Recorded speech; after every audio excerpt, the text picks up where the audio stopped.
바울 사도는 이 갈라디아 교회들 예수를 믿는 듯 하더니 다시 유대로 돌아간 그들을 향해서 이 편지 갈라디아서를 쓰고 있습니다.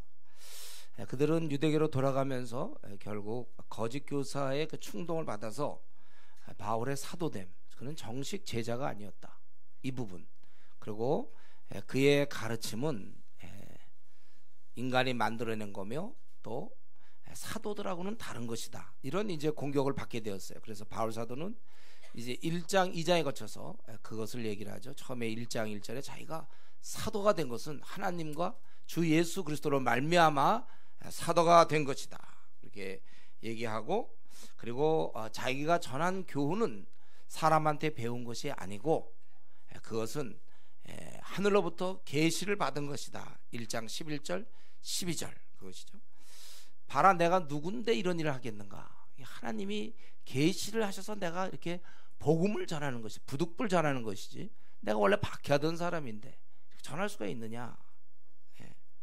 또 나는 누구한테 배운 것도 아니다. 그래서 내가 혈육과 의논하지 아니하고 내가 배운 것도 아니고, 또 사도들을 만났을 때도 그냥 교제를 좀 했지 배우지 않았다는 거예요.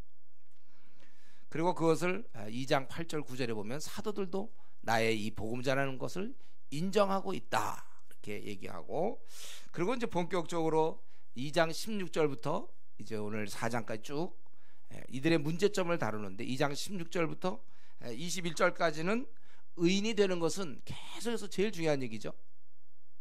의인이 되는 것은 행위가 아니라 믿음이다. 이거 오늘날도 사실은 아직도 교회 다니는 많은 사람들이 아직도 이 의인이 되는 거를 행위로 생각해요. 그래서 제가 또 교회 가서 여러분은 의인입니까 죄인입니까 그러면 죄인입니다, 이런 소리가 아직도 들려요. 아직도 행위로 의인이냐 죄인이냐 이걸 따지고 있다고요. 그게 아니라 우리는 믿음으로 의인이 되는 것이다. 그래서 2장 16절부터 21절까지 내용이 그것이고, 3장 1절부터 5절까지 뭡니까? 이제 너희들은 어째서 성령으로 행하다가 육체로 마치는 거. 너희가 성령으로 행할 때 얼마나 기뻤고 평안했고 만족스러웠고 열매를 받고 능력을 경험했는데 어찌 다시 육체로 마치느냐. 두 번째, 바울 사도가 이제 행위로 아니라 믿음으로 된다는 게 첫 번째고, 두 번째는 너희가 성령으로 시작한 체험을 근거로 성령으로 시작해놓고 어째서 너희가 육체로 마치느냐. 이게 2장 1절부터 5절까지 내용이고, 그리고 세 번째 6절부터 14절까지죠. 너희가 그렇게 아브라함의 복을 차버리고 저주 아래로 굴러 들어갔느냐. 왜 아브라함을 통해서 우리 그런 큰 축복을 주셨는데 그걸 차버리고 너희가 저주 아래로 굴러 들어가느냐, 그런 얘기를 하면서 15절부터 21절까지가 이거 지난 시간에 다 한 겁니다. 새로 듣는 것 같은 그런 표현 짓지 마세요. 율법에 대해서 그때 설명하고 있죠. 16절부터 15절부터 22절까지. 그거는 약속에 비하면 훨씬 늦은 것이다. 이미 선약이 중요한 거잖아요. 430년 뒤의 것이며, 그것은 죄를 범함으로 주어진 것이다. 죄를 범법함. 죄가 없었으면 아닌데 19절에 죄 때문에 준 것이고, 그리고 또 19절에 그거는 한시적인 거예요. 율법은 한시적으로 주님 오실 때까지 한시적인 것이고, 그것은 또 의롭다 할 능력도 없어. 죄를 깨닫게 해주지만 21절 의롭다 할 능력도 없는 것이다. 그래서 너희들은 사실은 초등교사에 갇혀져 있었다, 지금까지는. 근데 이제 너희가 풀려나온 것이다. 거기까지죠. 29절까지 그거고, 오늘 4장엔 이제 네 번째로 우리가 이제 종으로 지내다가 우리는 아들이 되었다는 거, 이거를 이제 얘기하는 거예요. 바울 사도가 갈릴리 사람들을 바라보면서 너희들은 이전에 종이었다가 이제는 아들이 되지 않았느냐. 그래서 종처럼 좀 살지 마라, 그 얘기입니다. 그래서 처음에 이들은 아버지의 정한 때까지는 후견인과 청지기 아래 놓여 있었어요. 그래서 청지기 후견인들이 그를 교육시키고 그를 규제하고, 이렇게 얼핏 보면 종노릇, 다른 말로 하면 3절에 있는 것처럼 세상 초등학문 안에서 종노릇 했다는 거예요. 그러나 때가 참해, 4절, 때가 참해 하나님께서 아들을 보내 여자에게 나게 하시고 인성을 갖게 하시고, 이 말은 결국 율법 아래 나게 하셨다가 율법 아래 있는 자를 속량하여 아들의 명분을 얻도록 하셨다는 거예요. 때가 참해. 그래서 이제 아들의 명분을 얻은 우리는 이제는 아들의 영이 우리 안에 거함으로 드디어 하나님, 하늘의 하나님을 우리의 아빠, 아버지라고 부르게 되었다, 그것입니다. 그러므로 우리는 이제는 7절에 그러므로, 이게 중요하죠. 성경은 이후로는 종이 아니요 아들이니, 아들이면 하나님으로 말미암아 유업을 받을 자니라. 너희는 이제는 더 이상 종이 아니라 아들이라는 거예요. 그런데도 이들은 아직도 8절에 있는 것처럼 다시 약하고, 그래서 이들은 본질상 하나님, 아니 이전엔 종노릇 했는데 지금은 하나님을 알고 하나님의 아신 바 되었는데도 불구하고 천박한 초등학문으로 돌아갔다는 거예요. 그래서 우리가 하나님을 알지 못하여 종노릇했어요. 그때 막 귀신을 두려워한다든가 세상에 이런 것 잘 알지 못해요. 종노릇했지만, 그러나 지금은 하나님 우리를 다 알고 계세요. 우리도 하나님을 알고 있고. 그렇기 때문에 너희들이 날과 달과 절과 해를 이런 걸 자꾸 지켜서 구원받으려고 한다면 그건 잘못된 것이고, 그것은 지금까지 바울이 가르친 것과 다른 것이다. 그러니까 우리 지금 1절부터 11절까지 보니까 갈라디아 교인들은 아들이 되었는데도 아직까지도 자신들이 하나님께 잘 보이기 위해서 종처럼 굴고 있다는 거예요. 하나님은 아버지신데 그를 굉장히 두려워하고 아무 의미도 없는 의식들을 행함으로 천국의 백성이 되고자 한다는 것입니다. 여러분, 그 아들은 이미 끝난 거예요. 아들은 천국이 우리 집이란 말이에요. 당연한 거예요. 이건 들어가는 거는. 그리고 하나님이 아버지시기 때문에 우리가 새롭게 뭘 해서 아들이 되고 딸이 되는 것이 아니라 이미 우리는 하나님의 자녀가 이미 되었다는 거예요. 그래서 우리가 뭐 집에 들어갈 때 집에 들어가도록 허락을 맡아야 우리가 집에 들어가고, 여러분 이제 어릴 때 생각해 보세요. 집에 들어갈 때 허락을 맡아야 집에 들어가고, 밥을 먹을 때도 그렇게 허락을 맡고 부모님한테 허락 맡고 밥 먹고 그런 게 아니잖아요. 오히려 밥 주세요 하고 당연히 돈을 내거나, 여러분 잔다고 어머님한테 돈 내고 하루치가 얼마죠? 계산하고. 우리가 그런 건 없어요. 우리는 이제는 당연히 방에서 자는 거고, 당연히 집에 들어가는 거고, 당연히 밥을 먹는 거예요. 내가 집에 들어가기 위해서, 밥을 먹기 위해서 돈을 지불하고 그런 거 할 필요가 없는 거예요. 다 끝난 것입니다. 근데 이들은 아직도 하나님의 자신이 아들, 딸 된지도 모르고 아들, 딸 되려고 날을 지키고 어느 달을 지키고 이렇게 첫날을 지키고 무슨 날을 지키고 절기와 무슨 해를 지키고 이런 거 다 필요 없다는 것입니다. 괜한 고생을 하고 있는 거예요. 하나님이 우리가 이제 아들, 딸 된 것입니다. 하나님은 나의 아버지가 되었어요. 그러니까 괜히 혼자 천국에 들어가기 위해서 고생을 할 필요 없어요. 하나님을 두려워할 필요도 없고, 나는 왜 이 모양인가 하고 자신을 학대할 필요도 없습니다. 더 잘 보이려고 애쓸 거 없어요. 그 모습 그대로 여러분이 집 안에 들어가면 되는 거예요. 여러분, 집에 들어가기 위해서 여러분들이 무슨 노력을 합니까? 그냥 그 모습, 지치면 지친 모습 그대로 들어가면 되는 것이고, 내가 지치든 지치지 않았든 훌륭하든 훌륭하지 않았든 아무튼 하나님 여전히 나의 아버지시고 나는 그분의 아들이요 딸이라는 것입니다. 여러분, 그렇기 때문에 하나님하고 이렇게 떠올리면 어때요? 여러분, 하나님 아버지, 여러분 마음이 편합니까? 그래야 돼요. 하나님 하면은 마음이 편안해야 돼요. 아버지시니까. 나에게 기대감을 갖고 계시는 분이다. 여러분, 부모가 자식이 잘 되기를 다 기대하잖아요. 자식이 어떻게 하면 행복해 할까, 어떻게 하면 잘 될까, 세상에서 비웃음 당하지 않고 얘가 잘 먹고 살 수 있을까. 어떤 부모나 다 자녀를 다 이렇게 기대감을 갖고 잘 살길 바라고 행복하길 바라는 거예요. 여러분, 우리 하나님도 마찬가지로 저와 여러분에 대해서 기대감을 갖고 있어요. 잘 지내길 바라고 있고, 내가 만약에 이 땅에서 힘들어한다면 그것에 대해서 굉장히 안쓰러워하는 거예요. 우리 하나님께서 어려울 때 우리에게 힘 주시고 외로울 때 함께 하시는 분, 그것이 바로 하나님 아버지십니다. 사랑의 우리 하나님 아버지를 여러분들이 언제나 기억해야 되고, 다른 사람이 아니라 바로 나의 아버지라는 사람, 아버지다, 그걸 생각해야 돼. 나는 하나님의 아들, 딸입니다. 그렇기 때문에 세상 사람들이 나를 잘못 건드렸다 큰 거 다치는 거예요. 회사에서 날 아주 욱박지르고 나를 힘들게 합니까? 그 사람 하나님 앞에 크게 당할 거예요. 이제 나를 건드리면 어떡해? 내가 누군데? 하나님의 아들이요 딸이란 말이에요.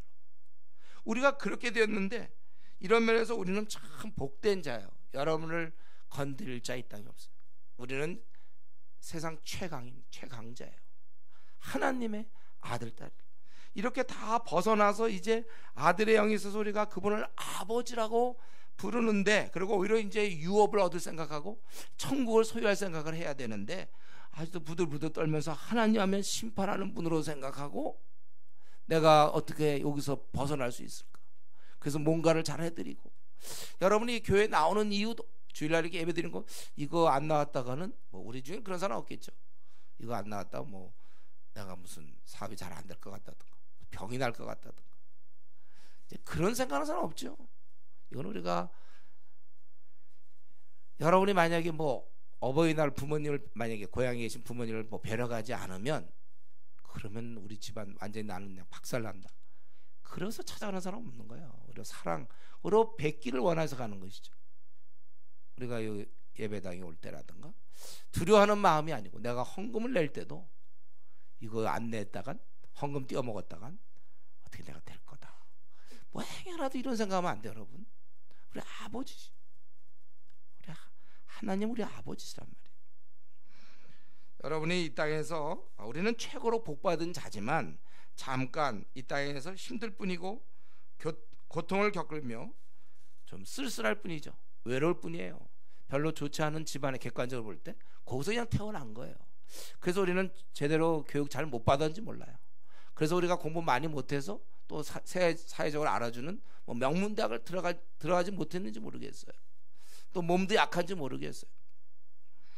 그러나 우리의 본래 지위는 세상에서 우리를 어떻게 평가하든지, 나를 뭐 삼수생이다, 내가 사수 중인데 사수하는 중이다, 나는 사수생이다, 나는 지금 뭐 직장이 잘 안 돼서 뭐 연봉이 적다, 그래서 위축당할 것도 하나도 없어요. 외모도 마찬가지고 다 껍데기.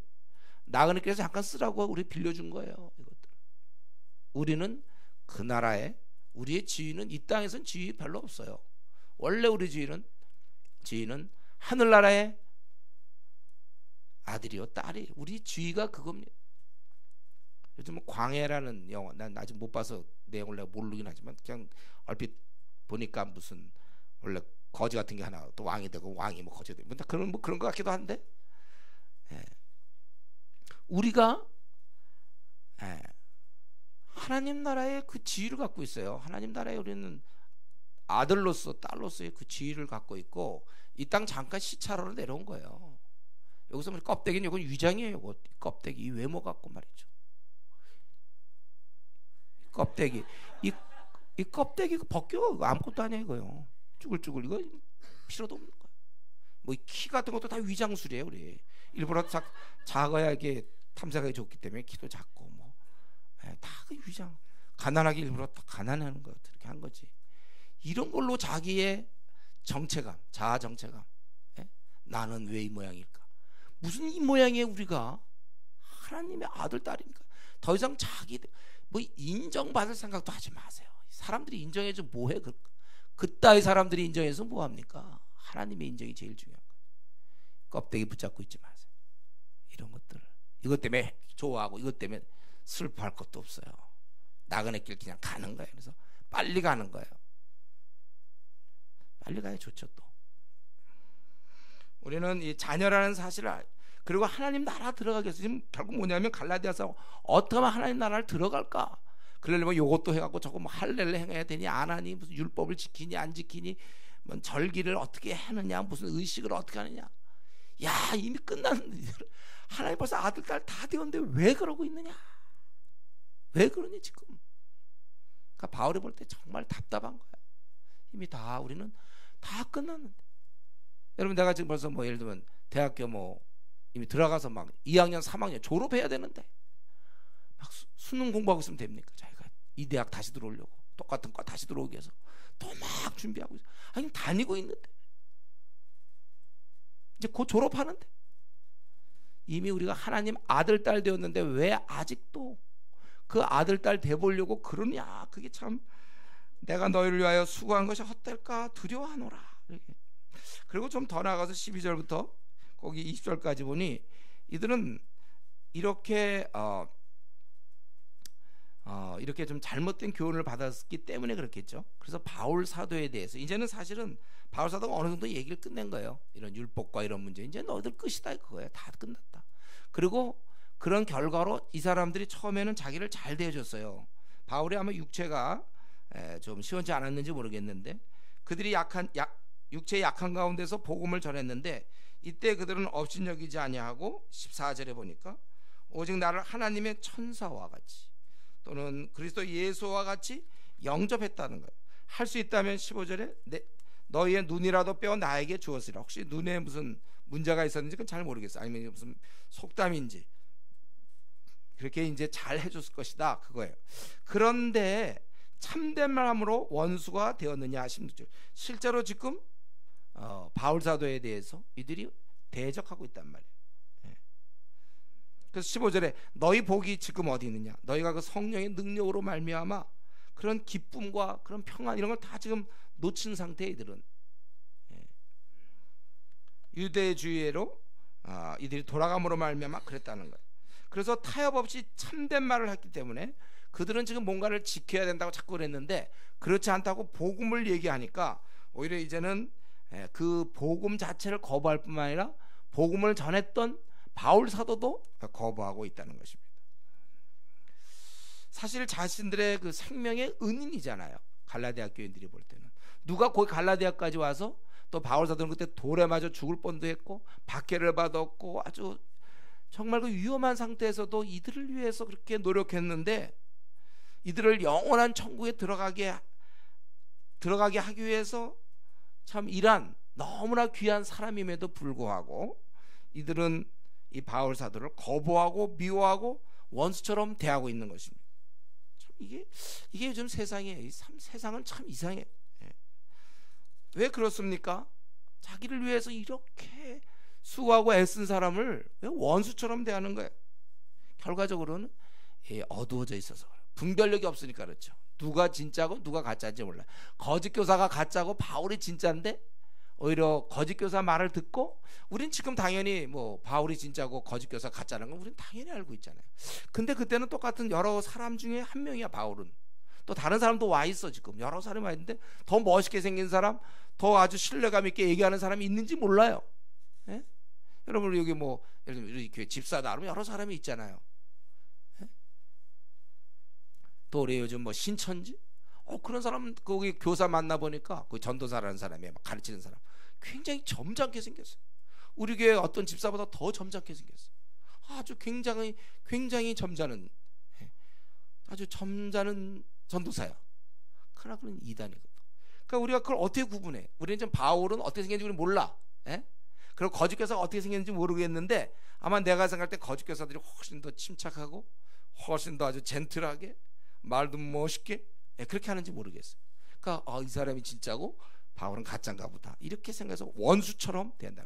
중요한 것은 그런 외모나 뭐 말투가 중요한 게 아니라 핵심, 진리의 핵심이 중요한 거 아니에요? 우리가 언제든지 참된 말을 할 때 그건 쉽지 않아요. 안 받아들이는 사람은 원수처럼 대하는 것입니다.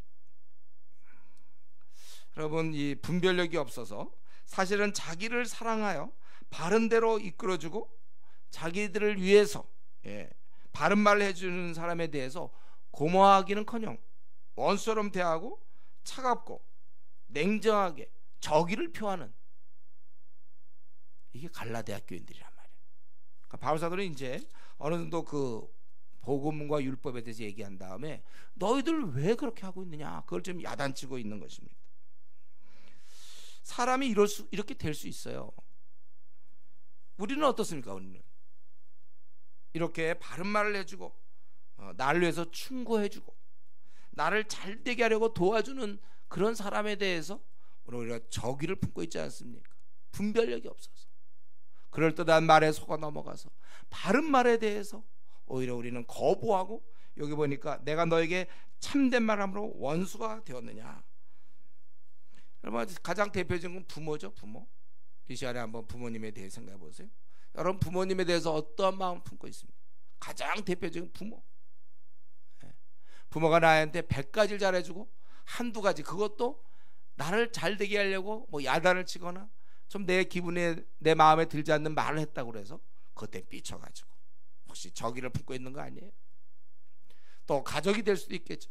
가족.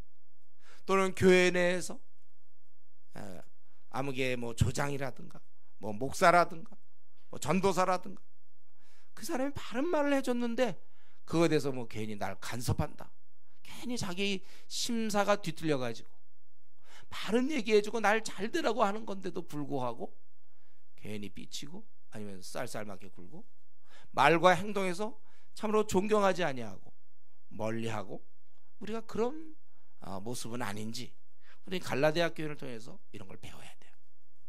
어쨌든 여러분, 부모든지 가족이든지 교회 선배든지 목회자든지 하여튼 내 주위 사람, 우리가 한번 그 사람이 어떠한 의도로 그런 말을 했는가, 그 의도가 무엇인가, 참된 말인가 잘못된 말인가. 참된 말을 한 사람은 원수요, 거짓말을 하는 사람은 친구가 돼서 되겠습니까? 그렇다면 우리는 그 갈라디아 사람과 똑같은 사람인 거예요.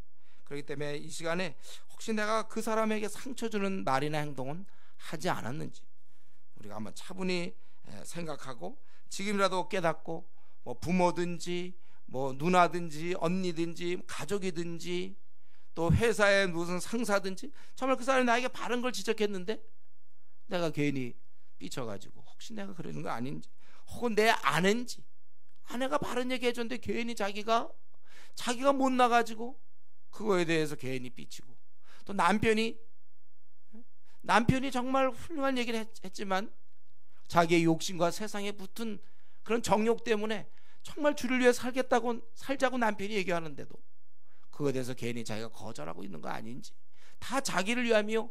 그날 심판대에서 하나님 앞에서 우리가 부끄럼 당하지 않게 주위 사람이 이렇게 얘기하는데도 괜히 나를 간섭한다, 괜히 삐치고 괜히 그 사람의 말과 행동에 대해서 오해하고 곡해하면서 그렇게 살지 않았는지 우리 자신을 들여다봐야 되고, 이 문제를 가지고 우리가 하나님 앞에 회개해야 될 것입니다. 결국 자기를 위해서 애쓰는 그런 정말 사랑스러운 사람인데 내가 그동안에 잘못되었다면 여러분, 우리 이제부터라도 우리의 태도를 고치시고 우리의 마음을 바꿔야 되는 것입니다. 그리고는 다시는 그런 식으로 우리가 살아서는 안 되는 것입니다. 바울 사도가 당하는 것이 바로 이런 류의 고통이에요. 갈라디아 교인들의 분별력 없음, 바른 얘기하는 바울 사도에 대해서 원수처럼 생각하고, 거짓말하는 그 사람에 대해서는 완전히 마음을 다 열어놓고, 그래서 내가 너에게 참된 말함으로 원수가 되니. 제 생각에는 갈라디아서 있잖아요, 쓰기도 싫어. 이런 놈들한테 뭘 씁니까 이렇게. 저것도 기껏 설명해줘서 천국 가게 다 해줬는데 또 이들이 딴소리하고 뭐 그걸 해야 된다고 바울의 가르침을 다 기껏 전한 가르침을 아주 다 무시하고, 그리고 바울에서 원수처럼 생각하는. 그런데 그러나 바울 사도는 이들을 사랑함으로, 그 다음에 나오지만 다시 그 해산하는 수고, 19절에 보면 해산하는 수고를 한다고 그랬죠. 그러면서 바울 사도는 17절에서 사실은 내가 너희들이 나를 원수처럼 대하지만 내가 원수가 아니라 원수는 따로 있는데 바로 그것은 거짓 교사다. 17절에 그들이 너희에게 대하여 열심을 내는 것은 좋은 뜻이 아니요. 굉장히 우리를 위한다고 생각하는데 그게 아니란 말이에요. 오직 너희를 이간시켜 너희로 그들에게 대하여 열심을 내게 하려 함이라. 좋은 일에 대해 열심으로 사모함 받으면 내가 너희를 대하였을 때면 언제든지 좋은 일. 만약에 좋은 일에 열심을 내는 건 그건 참 귀한 거라는 거예요. 그건 언제든지 바울 사도가 그걸 얘기하는 것입니다. 근데 이들은 열심을 내게 하되 자기들의 말에 자기들을 따르도록 그렇게 한 것입니다. 저들이 바울에 대해서 적대감을 갖게 되고, 그랬기 때문에 진리에 대해서도 열정이 식어지는 거예요. 그러니까 지금 나 없을 때라 할지라도 너희들 열심을 회복하라. 거기 18절에 좋은 일에 대해 열심으로 사명을 받으면 내가 너희를 대하였을 뿐 아니라 언제든지 좋은 것이라. 다시 열심을 회복하라. 이제 그래서 나는 19절 20절에 어떻게 합니까? 너희의 그리스도의 형상이 이루어지기까지 다시 해산하는 수고를 하노니 내가 이 자로 너희와 함께 있어 내 언성을 높이려 함은 너희에 대해 의욕이 있습니다. 내가 만약 너희와 함께 있다면 내 톤을 높이겠다. 얘가. 너희들 의욕이 있어. 너희들이 지금 하는 것에 분명히 얘기해 보겠다. 그것입니다. 그러니까 우리가 알아야 될 것은 바울 사도가 이런 일을 당했을 때 원수처럼 자기는 기껏 그들을 위해서 애를 쓰지만 그 분별력 없음 때문에 이들이 거짓 교사의 달콤한 말에 넘어가서 오히려 자기들을 위하여 하는 그 말을 원수같이 하는 그들을 바라봤을 때 바울 사도는 다시 해산하는 수고. 처음에도 해산하는 수고였어요. 이들을 돌보기가 쉬운 게 아니에요. 자기는 좀 목숨을 내놓고 갈라디아 지방으로 갔을 때 뭐 이고니온, 루스드라 막 이런 데 갈 때 돌에 맞아 죽은 자고 내버릴 정도로 그렇게 된 상태고 거기서 많은 핍박을 받았지만 정말 해산하는 수고로 그들을 건져냈는데 이제 다시 내가 해산하는 수고를 하겠다. 우리가 이 시간에 우리가 이걸 배워야 됩니다. 저와 여러분, 내가 선한 뜻을 가지고 열심히 했는데 반응이 없을 때 우리는 어떻게 할 것인가? 다시 할 뿐이에요. 다시 해산하는 수고라고 그랬어요. 우리가 어린 자를 돌보는 건요, 그거는 그렇게 여러분 쉬운 걸로 생각하면 안 돼요. 조장 빨리 시켜주세요. 조장. 그 말이 뭡니까? 해산하는 수고. 그거예요. 그래서 조장 좀 하다가 아니면 팀장을 하든지 뭐 좀 교회에서 일 좀 하다가 좀 어려움을 당하면 낙심하고 뭐 이렇게 했는데도 뭐 일어나. 나 안 해. 아직도 사람을 돌보는 일이 뭔지를 모르고 있는 거예요. 사람을 돌본다는 것은 이렇게 어려운 일이에요. 이해가 잘 안 되는데요. 그럼 목사 되세요, 여러분들. 목사. 이해가 잘 안, 신학교 가보면 알아. 여러분들이 목사를 하든지 아니면 어떤 교육자를 해보든지 아니면 저 중국 가서 간사를 하든지 우리 사역 간사들이 요즘 제 마음을 알잖아요. 제가 자기들 당해보니까 이거 그냥 얘기로 들으면 안 돼. 남을 돌보는 일은 해산하는 수고 같은 거구나. 오늘 깨달았다. 좋은 말씀. 아무 소용없어요, 여러분들. 이거는 그냥 이렇게 오늘 배웠다가 아니야. 이거는 자기가 그냥 이거 지금 제가 말씀드리는 순간 맞아. 그렇게 알아야 되는 거예요. 사람을 돌볼 때 이런 일 저런 일 쉽겠습니까? 또한 마귀가 충동질하는데 남을 한번 돌본다는 건 잘해봐야 본전이에요. 그렇지 않으면 욕이라도 먹고 오해라도 괜히 간섭한다, 뭐 강요한다. 지금도 얼마나 많은 좀 성경 좀 읽어라. 강요하지 마세요. 네. 소위 말하는 777 뭐 이런 얘기하면 우리 교회 그건 누굴 위해서 그러는 거예요? 그건 누굴 위해서 그러는 거죠? 기도 좀 열심히 하라고 하는 건 누구를 위해서 그런 걸까요? 네. 간섭한다. 어떻게 하죠? 수련회 좀 가자 그러면 내버려 두세요. 뭘 내버려 두기는 하여튼 뭐 좀 하면 자기가 우리가 정말 이런 면에서 정말 그 본래의 마음이 무엇인가 이걸 잘 알아요. 거듭나게 하는 일이 쉽지 않지만 또한 그를 어느 정도 장성한 자로 세우는 것은 더욱더 쉬운 일이 아닙니다. 보통 일이 아니에요. 한 영혼을 바로 세워서 일꾼 만들기가 이처럼 힘든 일이에요. 그래서 제가 깨달은 것은 할 수 없다. 시간을 많이 우리도 보통 애를 키울 때 뭐 성인이 될 때까지 20년이면 20년 키워야 걔가 되는 거 아니야. 한 1년 키워갖고 됩니까? 태어나자마자 한 1년 내가 투자했다. 그래봐야 겨우 뭐 말이나 할 수 있는 돌 되면 그건 아예 애 키울 때 그렇게 알고 있죠. 엄마들이 1년만 키우면 된다 이렇게 생각 안 할 거예요. 쭉 애가 클 때까지. 마찬가지로 우리가 한 영혼을 돌본다는 것은 그렇게 쉽지 않아요. 참 말 안 들어요. 미운 짓도 많이 하고 우리 애들도 뭐 미운 7살인가 뭐 그런 거 있잖아요. 또 말 안 듣고 대들고 또 사춘기 부모에 대해서 인상 쓰고 뭐 그런 거 다 겪어야 되는 것처럼 한 영혼을 제대로 세운다는 것은 아주 많은 시간 투자가 필요하다. 그래서 제가 깨달은 게 이제 그거예요. 그래서 이 쿤밍 프로젝트 같은 거를 더 활성화시켜야 되겠다. 뭐 이게 훈련 받을 기회가 너무 없어. 한 사람이 제대로 서기 위해서는. 그렇다면 이런 쿤밍 프로젝트라든가 특별히 대학생들은 좀 난데 대학생 이후 청년 때 이제 우리 교회 온 사람들, 이런 사람들 훈련시키기가 너무 시간이 없어. 뭐 어떻게 훈련시킵니까? 1년에 뭐 몇 번이나 훈련시키겠어요. 군명 프로젝트라든가 이런, 또 이번에 우리 겨울 수련회가 있잖아요. 2주간. 사실 2주간이 지금 어쩔 수 없이 2주간인데 정말 한 3주는 해야 된다고 생각해요. 3주 정도 해야 되는데 우리가 할 수 없이 2주만 하고 있지만은, 여러분들 마음을 강하게 먹으세요. 특별히 조장들, 또 팀장들, 아니면 우리 모두가 앞으로 한국교회를 생각할 때 강하게 마음을 먹고 어떻게 하면 내가 시대를 바꿀까? 주님이 가서 모든 족속 제자 삼으라고 했으니까 내가 어떻게 많은 사람을 제자 삼을까? 여기는 나의 헌신, 나의 놀고 싶은 마음, 나의 재정, 나의 에너지 다 드리는 거예요. 목숨까지 줘야만 제자가 만들어지는 겁니다. 왜냐하면 마귀는 살아있기 때문에 자꾸 충동질한단 말이에요. 오늘 본문에 있는 것처럼 이런 자들, 거짓 교사들이 와갖고 이간시키고 말이죠. 정말 바울이 제대로 된 건데 그 사람을 원수를 만드는 이런 재간들이 있단 말이에요. 우리가 이런 걸 참 조심해야 돼. 그러나 우리가 저는 그런 생각했어요. 바울 사도가 이런 편지도 쓰고 이렇게 할 때 제가 생각할 때 요거 같아요. 바울 사도가 이걸 어떻게 할 수 있는가? 주께서 이걸 아신다는 그거.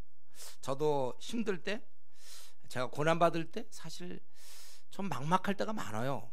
그럴 때 하나님이 나를 어떻게 보실까? 이 생각이 저에게 큰 도움이 됩니다. 하나님이 어떻게 보실까? 자기 편에 서서 그래도 주를 위해서 살아보겠다고 끙끙대고 오해도 받고 비난도 받고 이러지만 그 중심을 하나님이 알고 계시잖아요. 내가 적은 능력으로도 나에게 충성하였다. 칭찬하고 있어 우리 주님이. 여러분, 우리가 나름대로 주님의 일하다가 어려움을 겪을 때 그래도 주님은 나를 보고 있잖아요. 주님 편에 서서 그래도 그동안 싸웠잖아요. 그걸 보고 계시다고. 우리가 거기서 위로를 얻어야 되는 거예요. 자, 그래서 우리 갈라디아서를 이제 하는데 또 21절부터 31절 뭐 이제 사라와 또 하갈 문제가 또 나와. 여러분, 갈라디아서를 공부하면서 좀 힘들었죠. 왜냐면 다 끝나는 것 같으면 또 뭐가 또 나오고 또 그 얘기 같고 반복되는 것 같고, 이제 이 정도 얘기해서 뭐 좀 다른 얘기 나올 것 같은데, 또 율법 아래 있고자 하는 자들 율법을 듣지 않냐, 아브라함이 뭐 두 아들 뭐 이제 쭉 나온단 말이에요. 이건 뭡니까? 21절부터 31절까지 피날레. 이거는 바울사도가 그동안 얘기한 것들을 하나로 왕창 쐐기를 박는 거예요. 이걸로서 끝이야. 사실은 더 이런 얘기 하고 싶지도 않아. 지금까지는 뭐 우리가 초등교사 아래 놓여 있었고 종이었다가 아들이고 막 이런 얘기를 하다가 실제적인 얘기를 이걸로서 자기는 이제 결정적인 쐐기를 박는 거야, 유대주의자들한테. 그래서 21절부터 31절까지가 필요한 거죠. 그 다음부터는 이제 우리로 하여금 어떻게 좀 살아야 될지 이제 율법 얘기 좀 그만하고, 이들이 잘못된 것만 자꾸 얘기하면 뭐합니까? 그래서 5장 6장에서는 좀 더 우리가 이제 어떻게 적극적으로 살아야 될지를 얘기하고 있는 거죠. 구약을 이용해서 그들에게 재차 설명하는 것이죠. 아브라함에게는 아들이 몇 명 있었다고요? 2명이죠. 두 아들이라고 써있잖아요. 그거는 어떻게 한다고? 써있으니까. 22절에 기록된 바 아브라함에게는 두 아들이 있었는데, 문제는 한쪽 아들은 여종에게서 낳고 하나는 주인에게서, 진짜 부인에게서 낳은 아들과 여종에게서 낳은 아들이 있다는 거예요. 그래서 두 아들이에요. 그래서 계집종의 아들, 그것은 육체를 따라 일반적으로 남녀가 만나서 아기를 낳는, 육체적으로. 근데 사라의 경우는 육체적으로 아기를 낳을 수 있는 상황이 아니었잖아요. 그건 약속에 의해서 주겠다, 하나님이 주시겠다는 약속에 따라. 그래서 약속의 아들이란 말이에요. 하나는 육신의 아들이요, 하나는 100세 때, 아브라함 100세 때 얻은 약속의 아들이란 말이에요. 그런데 이 두 여자 사라와 하갈은 언약이라고 되어 있잖아요. 그 보니까 이것은 비유니 24절, 이 여자들은 두 언약이라 그렇게 되어 있어요. 하갈은 어떤 언약입니까? 시내 산에서 25절에 있는 것처럼 지금 너희들이 있는 그 예루살렘, 그런 것과 같은 곳이라 그러죠. 시내산. 그래서 그가 그 자녀들과 더불어 종로를 하고, 시내산이라는 것은 율법을 받았던 것이죠. 율법. 바로 그렇고, 사라는 위에 있는 예루살렘, 하갈은 땅에 있는 예루살렘이라는 거예요. 예, 이거 그리고 그것이 두 언약, 하나는 신의 산으로부터 받은 언약, 그 율법이잖아요. 하나는 하늘로부터 받은 언약이라는 거예요. 그런데 너희들은 이제 바로 26절, 위에 있는 예루살렘은 자유자. 우리의 특징은 자유, 종이 아니에요. 자유자예요. 그래서 기록된 바 이사야 54장 1절 인용하고 있죠. 잉태하지 못한 자여 즐거워하라. 산고를 모르는 자여 소리질러 외치라. 왜요? 홀로 사는 자, 결혼하지 않고 혼자 있는 자의 자녀가 남편 있는 자의 자녀보다 많음이라. 이것은 결국은 약속의 자녀가 앞으로 늘어날 것을 바라보고 있는 것이죠. 그런데 그때 우리가 아는 대로 육체를 따라 난 자가 성령을 따라 난 자를 박해한 것 같이, 그때 이스마엘이 13살 많았잖아요, 이삭보다. 그래서 이삭을 희롱하는 것, 그랬을 때 성경은 무엇을 말하느냐? 30절, 여종과 그 아들을 내쫓으라. 왜냐하면 이 자유자의 아들 이삭이 진짜거든. 이 이삭을 희롱한 종의 아들을, 또 종의 그 종을 내쫓으라. 바로 그거예요. 종의 아들이 자유 있는 여자의 아들과 더불어 유업을 얻지 못하라 하였느니라. 그런즉 중요한 것은 우리는 이제는 자유 있는 여자의 자녀니라. 이젠 더 이상 우리가 종노릇하면 안 되고, 분명히 우리는 이삭과 같이 약속의 자녀며, 우리가 약속으로 천국을 얻었고, 우리가 하나님의 확실한 아들이 된 것이라는 것입니다. 우리 앞에서는 종에서 아들로 신분이 바뀌었다는 것을 얘기하고, 또 우리는 성령을 따라 난 자예요. 거기 29절에 육체를 따라 난 자가 성령을 따라 난 자를 박해한 것 같이 이때도 그렇다. 우리는 이제 성령을 따라서 참으로 자유인이라는 것입니다. 여종과 그의 아들을 쫓아내야 돼. 내가 하나님 앞에서 이런 것들, 어떤 아직도 매여 있는 것들 다 버려야 되는 것입니다. 우리가 율법에 의해서 조정받아서 안 돼요. 율법 하에서 구원받으려고 애써서는 안 되는 것입니다. 우리는 은혜로 구원받았고 하나님의 자녀가 되었다는 것입니다. 그러므로 우리는 마땅히 자유를 누려요. 다음 시간에 좀 하겠지만은 5장 1절에도 우리를 자유를 주셨으니까 이제 종의 멍에를 매지 말아야 된다. 그래서 지금 바울 사도는 이 4장을 통하여 너희가 그만 좀 종노릇하고 하나님의 아들로서 좀 자유함을 누려라. 또 이 갈라디아 교인들은 매여 있다는 거예요. 자유함을 누려라. 여러분, 이런 면에서 우리는 다시 한번 우리 자신을 들여다보세요. 나는 정말 하나님과의 관계에서 참 자유함이 있습니까? 나는 과연 정말 자유자 맞습니까? 내가 하나님 앞에서 아들, 딸이 종이 아닌 거 확실합니까? 여러분, 이제는 분명히 구원 문제는 벌써 해결되어 있어야 돼요. 구원 문제가 분명히 해결돼야 되고, 또 사는 것도 내가 아들이니까 하나님의 인도 따라 우리가 가야 되는 것이, 비전을 향해 뛰고 그리고 달려가야 되는 것입니다. 그래서 사는 것 자체가 하나님과 이제 밀접한 관계가 됐기 때문에 사는 것 자체가 힘이 있어야 돼요. 흥미진진해야 돼요. 막힘이 없어야 되는 거예요.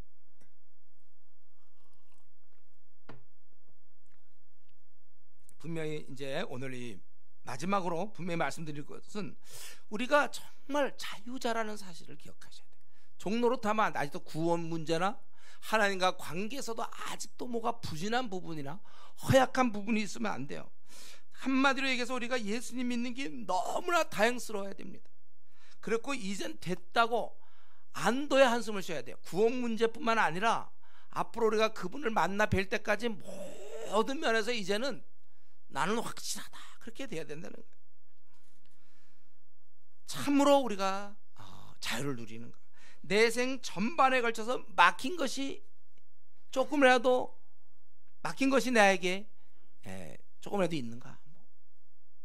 나는 이제는 더 이상, 그동안 내가 희미한 부분이 많았지만 분명해졌고, 나는 이제 하나님의 아들로서 내 남은 생 확실하며 사는 것도 하나님과 의논하며 자녀이기 때문에 정말 종이 아니라 매이지 않고 자유롭게 홀홀 날아다니면서 하나님과 함께 동행하면서 내가 이제 주님 맞을 준비가 다 되어 있는가? 과연 진리를 알면 진리가 너희를 자유케 하리라 그랬는데, 정말 나는 오늘 내 모습을 볼 때 자유입니다. 하나님, 정말 나는 참 좋습니다. 난 정말 너무 행복합니다. 대만족입니다. 그 말씀 그대로입니까? 여러분 정말 자유함이 있습니까? 하나님 앞에서 아직도 뭔가 꺼림직하고, 우리 보통 대표적인 건 이제 때가 되면 헌신하겠습니다. 그 말 말고 그건 제일 밑바닥 말이고, 이제 점점 지나서 나는 지금 너무나 하나님의 인정을 받고 있으며, 나는 부족하지만 하나님의 사랑을 나는 받고 있고, 나는 이대로 가는 거, 하나님 나를 이 땅에 보내신 이유가 이건데 뭐 난 여기에 맞춰서 살고, 난 참 자유하고, 오늘 주님 오셔도 되고, 막힌 게 없어야 돼. 하나님 사이에서 아직도 뭐가 찜찜하고, 이제 언젠가 되겠지. 뭐가 언젠가 돼. 지금 안 되면 안 되는 거지. 고3 지금 2학기 다 수능이 이제 앞으로 내일 모레 시험 보는데 뭐 이제 슬슬 실력을 늘려. 다 끝났어요 여러분들. 예. 우리 지금입니다. 지금 하나님 앞에 막힌 게 있어서는 안 돼요. 뭔가 이대로 삶이 아닌 것 같은데 하면서 살지 마세요. 그런 삶. 그거 왜 살아요 그런 삶을? 우린 지금 오늘 흥미진진하게 살아야 되고, 만족스럽게 되고, 오늘 주님 오셔야 되고, 우리는 자유함이 있다가 세상을 향하여 두렵지도 않아. 진정한 자유함. 우리 그게 오늘날 무슨 뭐 연예인들 자유함 뭡니까? 연예인 이 머리 같은 거 이상하게 하고 옷 같은 거 이상하게 입고서 그 자유한 단어가 그러길래 밤낮 보면 이상하게, 그 이상한 거지 그게 자유입니까? 오히려 매여 있어. 자기는 항상 옷을 이상하게 입어야 되고 머리를 이상하게 해야 되는 거예요. 유행에 이상하게 뒤따라가야 되니까. 오히려 밤낮 내가 보기엔 매여 있는 것 같아요. 연예인들은 자유인 것처럼 막 그러지만 자기는 항상 우리같이 이렇게 단정한 옷을 입을 재간이 없어. 그 사람 밤낮 이상하게 입어야 돼. 왜냐하면 자기 연예인 자유자라는 것을 하기 때문에 색깔도 이상한 빨간 뭐 신발도 신고 다녀야 되고, 안경도 개상한 거 신고, 불쌍하단 말이에요. 매여 있단 말이에요. 그래서 그걸 자유라고 생각해. 머리가 기틀어지고 자유다. 그게 자유입니까? 이렇게 똑바로 해도 있잖아요. 똑바로 입어도 이 안에서 자유함이 팍 나와야죠. 나는 이제 하나님 앞에서 아들이다 이제 당당히. 여러분 집에 가서 부모 밑에서, 또 우리가 어디 자기 집에서 우리 얼마든지 아들 딸로서 행세하며 지낼 수 있는 거예요.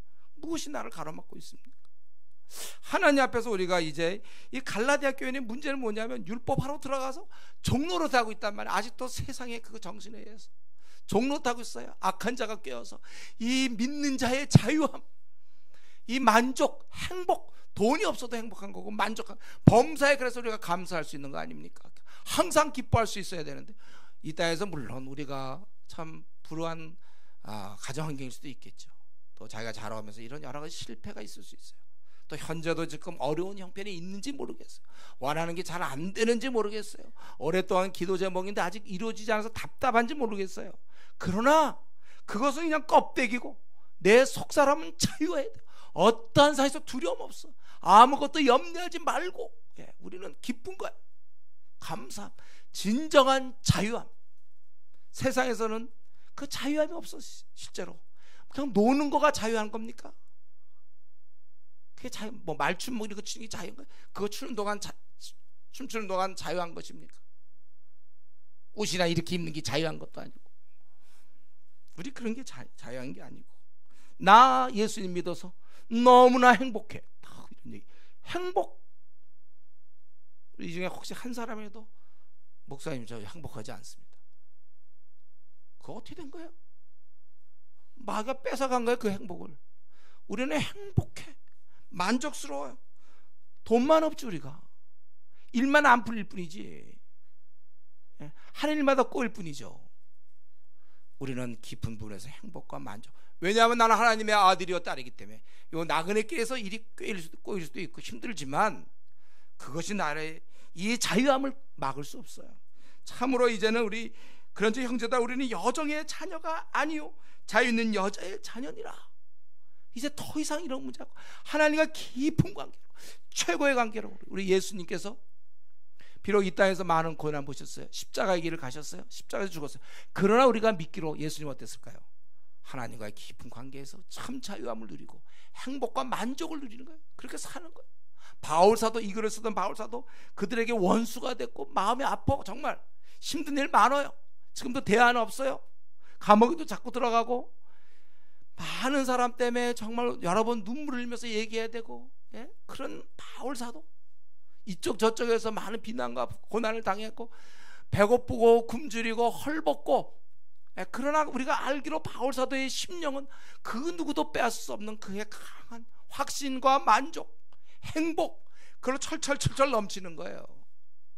우리가 이 갈라디아 교인들을 보면서 바울 사도가 안타까운 것은 그렇게 좋은 삶이 성령에 의해서 주어진 삶이 있는데 그거 다 제끼고 육체로 들어가서 다시 아버지께 어떻게 잘 보여서 좀 어떻게 아들 딸이 안 될까, 또 거기서 어떻게 될까 이러고 있으니까 불쌍하단 말이에요. 참 자유함. 여러분, 정말 나는 예수님 믿어 너무나 행복한 사람입니다. 내가 이 땅에서 얻은 거 없고 이 땅에서 하는 것마다 다 막히지만 나는 그래도 최고입니다. 최고의 상태입니다. 내 상태 더 이상 무엇을 더 바라겠습니까? 나는 최고입니다. 여러분, 이것이 우리의 고백이 돼야 되지. 아직도 뭔가 하나님 하면 부자연스럽고, 아직도 내 신앙생활은 뭐가 좀 이게 아닌 것 같은데, 왠지 괜히 그냥 좀 반항하고 싶고 따지고 싶고, 아직도 뭐가 좀 이렇게 이 담에색 이후의 상 같지가 않은, 여러분 그런 상태라면 더 놔두지 마세요. 이 문제를 결단해야 됩니다. 왜 이렇게 이런 문제가 생겼는지, 그것이 성경을 보지 않아서입니까? 기도 생활을 안 해서입니까? 아니면 안 좋은 친구의 유혹 때문입니까? 세상의 염려 때문에, 근심 때문에 그렇습니까? 그것이 무엇인지 모르지만 그것을 이번에 분명히 좀 해결해서, 참 나도 이 정말 이 여종의 자녀가 아니고 자유 있는 여자의 자녀로서 내 남은 생을 그렇게 살기를 하나님께 기도하고 승리할 수 있는 그런 삶을 살기 바랍니다. 기도하겠습니다.